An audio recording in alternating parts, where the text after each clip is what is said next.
This episode of Savannah's Nooks and Crannies. Tony, where are we going to today, buddy? We are checking out Dockside Seafood on River Street. Pat, did you know it is the oldest operational ballast stone building in America?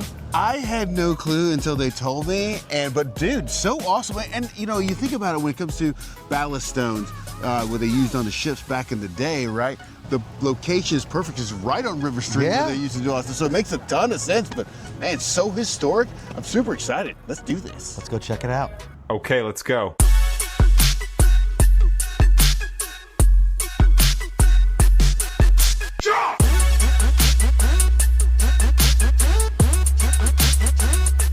Well, welcome to Nooks and Crannies. Welcome into Dockside Restaurant here on River Street.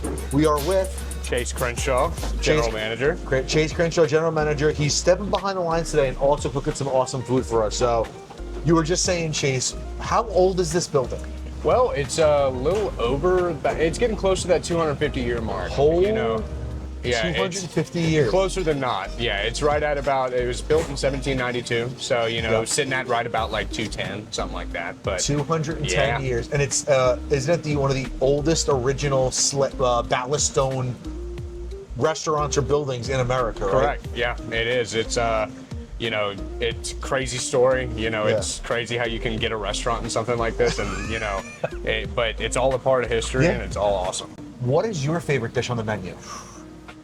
Well, I was born and raised in Savannah, so okay, you know, so you're a true Savannian. Exactly. Okay. So you know, I'm a little biased in a couple of things, but one of those is definitely shrimp and grits. Okay.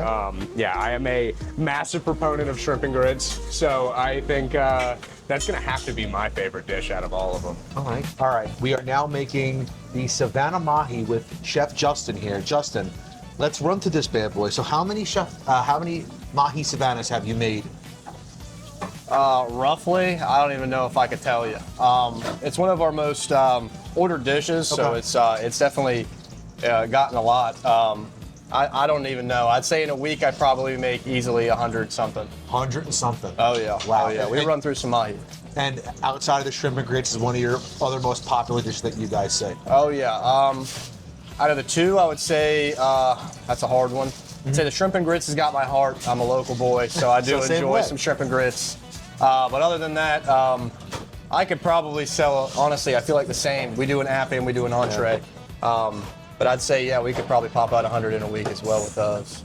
It's constant. Awesome. It's constant, yeah. That's awesome. So now we're trying the Mahi Mahi. Now, who chose this dish?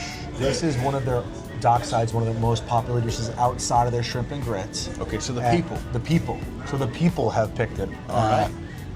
Chef Justin shared and got to share this dish with us, and we got to watch him create it. Okay. And he says they sell hundreds a week. I don't know how many hundreds, but hundreds is a lot. Hundreds is a lot. I mean, there's only 7 days in a week. So it was cool to see that. And this is their Mahi Savannah. It's got blackened seasoning on that mahi. It's got we now coined as of today, Dockside's de Provence seasoning on the vegetables. Fried potatoes, and on top of the mahi, you're dealing with a blue crab, tomato, and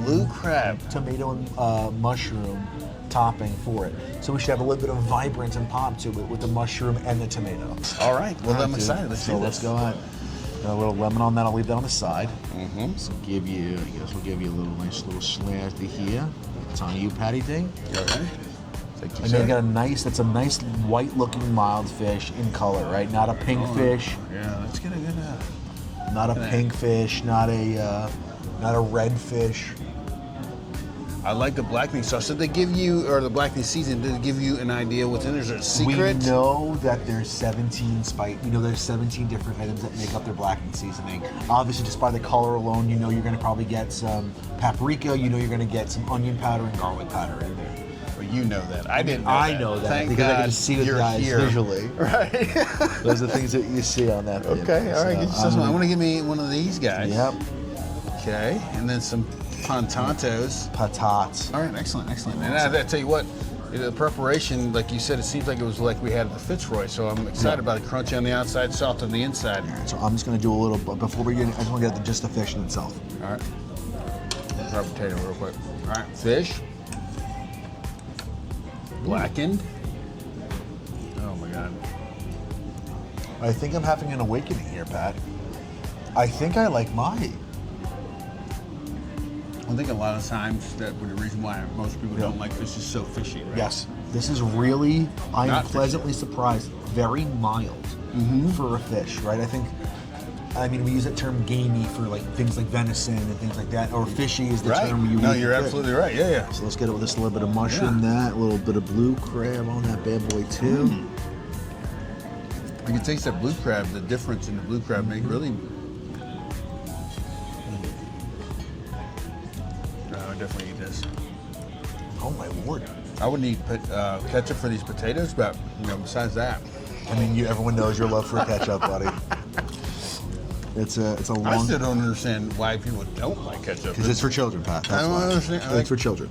So is peanut butter jelly, but I'll slam me a peanut butter jelly every now and then. I mean, come on now. Are you serious? You don't eat peanut butter jelly? No, who doesn't love an Uncrustable?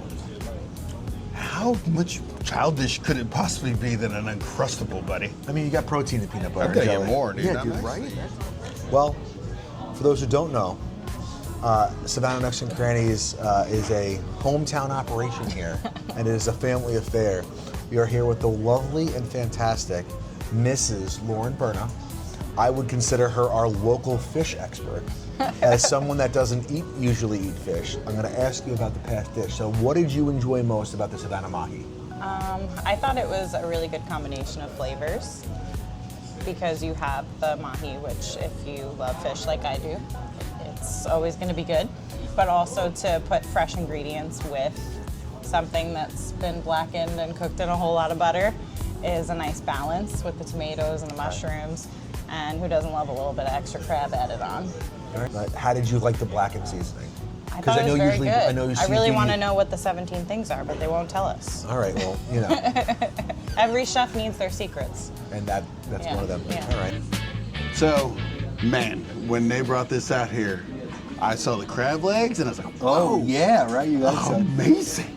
I can't wait. And then And then I saw these. a little crawfish. So let me ask you this: have you had a crawfish before? I have no idea how to eat this thing. Okay, I have. Because you're not, you don't just pop it in your mouth, do you? I mean, you could be a sicko and do that. So, from what I haven't had a ton of these, but right, you want to pinch, and then you get the little meat out of the side of that one. That's your meat inside of it. And then you open it up, right? And in the comments, let us know here if I'm doing this correct or wrong or something like that. But this is how I did it. And then you get where it's folded open like such. Okay, okay. So it's a mini lobster? Is Yeah, that like a what it is? mini lobster. Yeah. Because like my wife would be sucking the head and all this Yeah, but you crazy stuff. Like, just look at this guy. Look at it. Is he cute? I'm not sure. I just got the head right here, I think. Oh, but you got to get another one now without. All right, get a different the tail. one? Yeah, you want to get the tail meat. The tail meat. All right, there's the tail meat. Okay, okay. Yep. All right, all right. We pop and twist. Get ready. This is. We are making history here live on Next to Candy of Pat trying his first crawfish. Hell yeah. Okay. Butter All right, dung- all right. butter all right. dunks, All right. and let it rip. Here we go.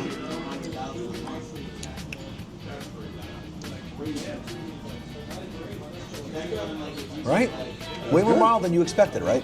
Actually, that's really good. I was building it up for no reason. It just kind of looks like a cockroach. Yes. It looks like a little bug version of a lobster. But this is actually really good. Oh my god. So, I just cracked it. And then you yeah, pull see, it out. we don't know how to do that. I don't eat crab legs. I mean, I'm not an expert by any means, but that You was just great. got that out in effortlessly. We should have had her crack it all for us.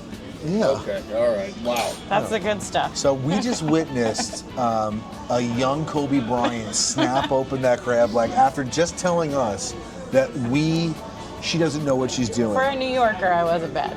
Okay, so you just power pop that open, and now as you're chewing and biting it in the. And what do you enjoy most about crab legs? The butter, Of course. but also the meat is sweet and delicious. But it's. I mean, you're not even. There's a using little bit of a challenge to access it. You're not even using crackers. Yeah, but you can't always do that. These ones are good.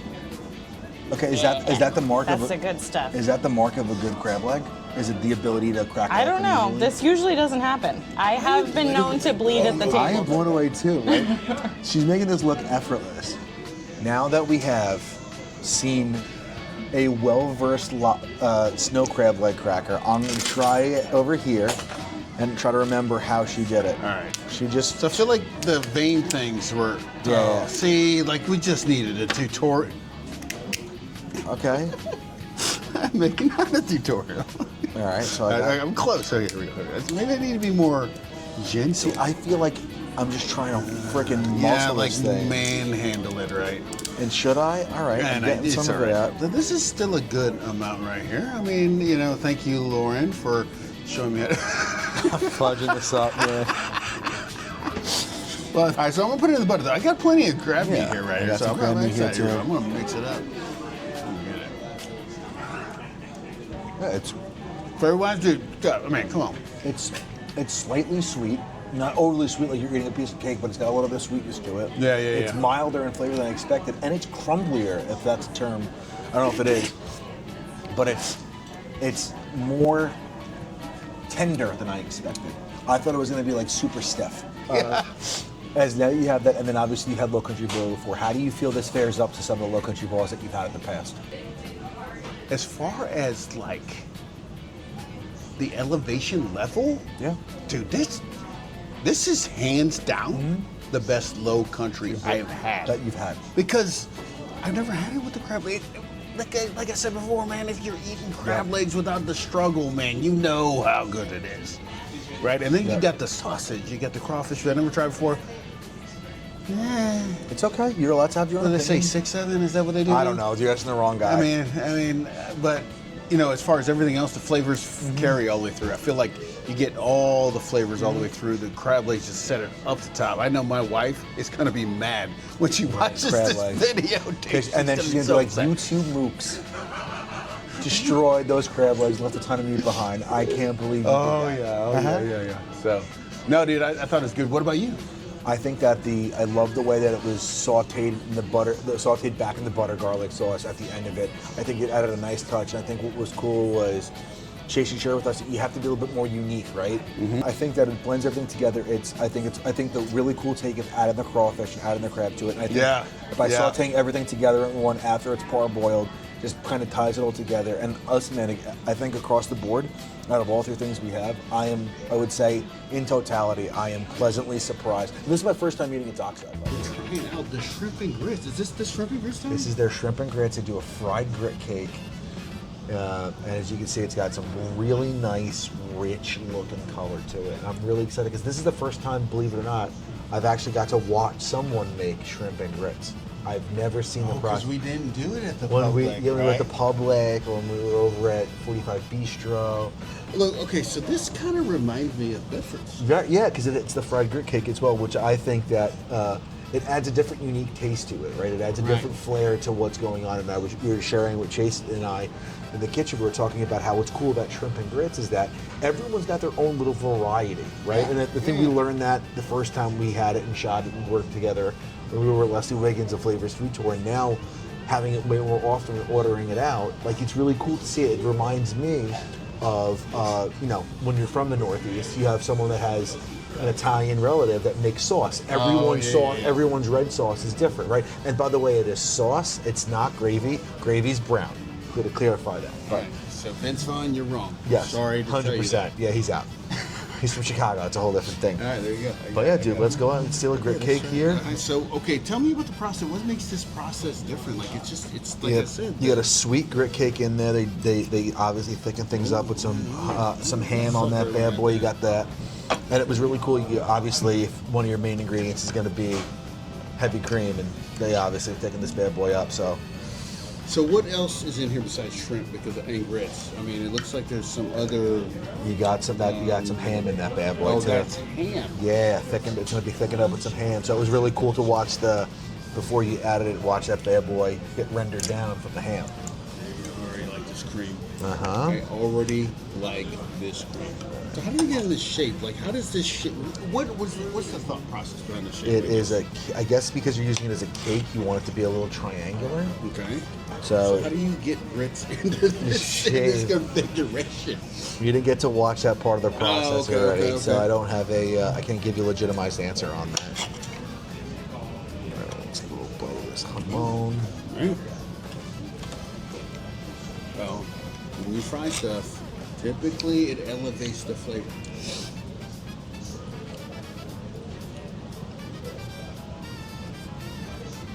Whoa. Okay. I'm not. I'm gonna be honest with you. I like some better than Bedford's. Well, I think because, or Belford's, right? Yeah. Belford's kind of separated everything, and I think this one kind of brings it together. Blends everything in there. So I feel like, you know, you're getting the true representation of that one. What are you thinking about this one? I agree with you. I like the fact that it's got a really nice golden brown color in it, but it still has a little bit of grit softness on there. It's not overly fried where it's like super duper crispy, you're biting into it and there's no texture left. What do you think about the salt? I love salt, and salt is necessary in cooking. Yeah. And I think that it's got a good salt level to it too. But again, it's still balanced though, right? Like it's not overly, there's nothing that's sticking out that's like it's overly crispy or it's overly, I guess shrimp, overly shrimpy. Like, you know. If this is number one dish, is this the, okay, so where does this rank in the pantheon Shrimp and grits. for Chase? Oh, you're gonna say of shrimp and grits in the city. Oh, holy cow. We're talking about Publix was the number one on the last one. Okay, so. I think that if we're slotting this in between the 4 that we've now tried together, I'm gonna put this at probably 2. 2. So, Tony, we have the shrimp and grits with the Mahi Mahi with the blue crab on top, which, as Miss Berno has said, is like having shrimp on top of your steak. Okay. We had the Low Country boil with the crab legs, sweet, succulent, the crawdads. Is that It's crawfish. crawfish, and all that stuff. So, out of the 3 dishes that we had, what is your favorite? Pleasantly surprised across the board. This is going to be a wild take for me to say for someone that doesn't like fish, but I was really surprised with the Mahi. way! Yeah. It's something that I would go out and actually, I'm saying this, I would order. Like coming back here again, I would actually order, and I would be very enjoying my meal. And I'm not saying, I think the shrimp and grits was a really nice surprise, and I love their creative take on, or their spin on the Low Country boil, but that Mahi was really freaking good, and it had a lot of flavor to it. And I don't think if we were to have this conversation 4 years ago, it would have never been the case. Probably 45 minutes ago. And that's it for this episode of Savannah's Nooks and Crannies. Where we find the good stuff one bite at a time. The next episode, we're going to a super cool event downtown in Savannah. Where are we going to? We are going to the Savannah International Food and Wine Tasting over at Paul's Greek Orthodox Church. I'm really looking forward to this. We're getting a behind-the-scenes look on not only the food tasting, but we're checking out Chef Roberto Liocci's setup that he's got down there. We're probably gonna have some carbonara, dude. I am juiced. Dude, I'm so excited because, I mean, he's Italian, you're Italian, and actually Roberto Liocci has his handprints over this entire city. He has helped open so many restaurants. His most recent one where he advised on the Pritchard's that just opened. Awesome. Yeah, it's on Broughton Street, so check that out. But come back and check out our videos, man. If you like what we're doing, subscribe, like, and once you get on our Instagram page, making sure you're follow what's following going that on there. boy. You know what I'm saying? So stay curious. Stay hungry.